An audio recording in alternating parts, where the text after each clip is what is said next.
સુરતમાં લવ જેહાદનો મામલો સામે આવ્યો છે। સુરતથી વિગતો સામે આવી રહી છે। સુરતમાં લવ જેહાદનો મામલો સામે આવ્યો છે। મુસ્લિમ યુવક હિન્દુ નામ ધારણ કર્યું હતું। યુસુફ મંડપવાલા બની ગયો હતો કમલસિંહ। સુરતમાં લવ જેહાદનો મામલો સામે આવ્યો છે। કુંવારી યુવતી સાથે શારીરિક સંબંધો પણ બાંધ્યા હતા। શારીરિક સંબંધો બાંધી ગર્ભપાત પણ કરાવ્યો। સુરતમાં લવ જેહાદનો મામલો સામે આવ્યો છે। રાંદેરમાં પરિણીત વિધર્મી યુવક વિરુદ્ધ ફરિયાદ પણ નોંધવામાં આવી છે। યુવતી વર્ષ 2000ની સાલમાં કોલેજમાં અભ્યાસ કરતી હતી।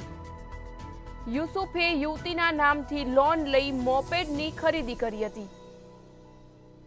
વિધર્મી યુસુફની પત્ની હબીબાને આ સમગ્ર વાતની જાણ હતી। સુરતમાં લવ જેહાદનો મામલો સામે આવ્યો છે। પોલીસે બંને પતિ પત્નીને પોલીસ ચોપડે આરોપી નોંધ્યા છે। સુરતમાં લવ જેહાદનો મામલો સામે આવ્યો છે। મુસ્લિમ યુવક હિન્દુ નામ ધારણ કર્યું હતું। કુંવારી યુવતી સાથે શારીરિક સંબંધો બાંધ્યા હતા। શારીરિક સંબંધો બાંધી ગર્ભપાત પણ કરાવ્યો હતો। યુસુફ મંડપવાલા કમલસિંહ બની ગયો હતો।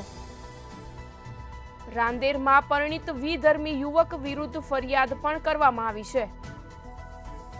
સુરતમાં લવ જેહાદનો મામલો સામે આવ્યો છે, જ્યાં મુસ્લિમ યુવકે હિન્દુ નામ ધારણ કર્યું હતું।